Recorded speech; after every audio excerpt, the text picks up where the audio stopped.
शिवाजी पार्कमध्ये फटाके फोडणाऱ्यांवर कारवाई करा। उच्च न्यायालयाच्या आदेशाचं उल्लंघन करणाऱ्यांना धडा शिकवा। शिवाजी पार्क रहिवासी संघटनेनं ही मागणी केली आहे। शिवाजी पार्क पोलीस स्थानकात लेखी तक्रार दिली होती। मुंबई उच्च न्यायालयाच्या आदेशानुसार मुंबईत फटाके फोडण्याची अधिकृत वेळ फक्त 8 ते 10 आहे असं पत्रात नमूद केलंय। असं असताना फटाके फोडण्यासाठी जमलेल्या शेकडो लोकांमुळे दरवर्षी शिवाजी पार्कमधील रहिवासी फटाक्यांच्या ध्वनी आणि वायू प्रदूषणामुळे अस्वस्थ होतात। उद्यानाच्या परिसरात आणि आजूबाजूच्या भागात अनेक ज्येष्ठ नागरिक आहे अशी माहिती ही पत्रातून मांडण्यात आलेली आहे। म्हणून मुंबई उच्च न्यायालयाच्या आदेशानुसार शिवाजी पार्कमध्ये फटाके फोडण्याच्या मार्गदर्शक तत्वांचं उल्लंघन करणाऱ्यांवर कठोर कारवाई करा अशी मागणी करण्यात आली आहे।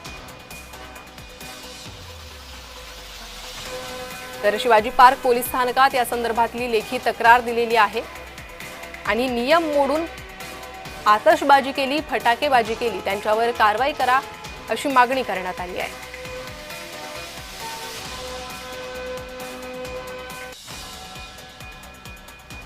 शिवाजी पार्क रहिवासी संघटनेकडून ही मागणी करण्यात आलेली आहे।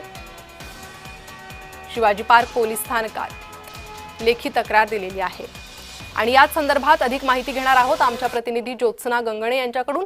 ज्योत्सना, नेमका काय हे सगळं घडलेलं आहे आणि काय तक्रार पोलीस स्थानकात करण्यात आलेली आहे? अगदी बरोबर आहे। दिवाळीचा सण सुरू झालेला आहे, अशामध्ये फटाके जे आहेत ते भारतीय लोक उडवत असतात। मात्र याचे काही नियम आहेत आणि ते नियम आणि अटी शर्ती जर मोडल्या तर त्यांच्यावरती कारवाई करण्यात येते।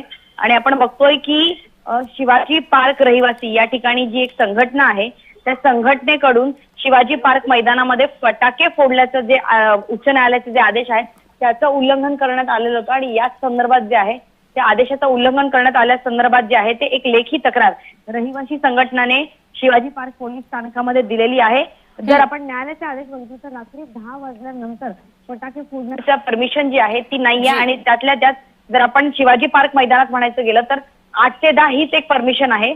शिवाजी पार्क मैदानामध्ये तर आपण बघतोय की फटाके असो किंवा कुठलाही इव्हेंट असतो त्यासाठी सुद्धा परवानगी घ्यावी लागते। अशामध्ये शिवाजी पार्क मैदानामध्ये जे काही फटाके फोडण्यात आले त्याच्या विरोधात आता रहिवासी संघटना आक्रमक झालेली आहे आणि त्यांनी उच्च न्यायालयाचं जे कोणी उल्लंघन करत आहे त्याच्यावरची पोलिसांनी कारवाई करावी अशा संदर्भातली शिवाजी पार्क पोलीस ठाण्यामध्ये जी आहे तक्रार दिलेली आहे आणि या तक्रारीनंतर आता पोलीस काय कारवाई करतील याकडे सर्वांचं लक्ष असतं। नक्कीच ज्योत्सना, धन्यवाद या सविस्तर माहितीसाठी।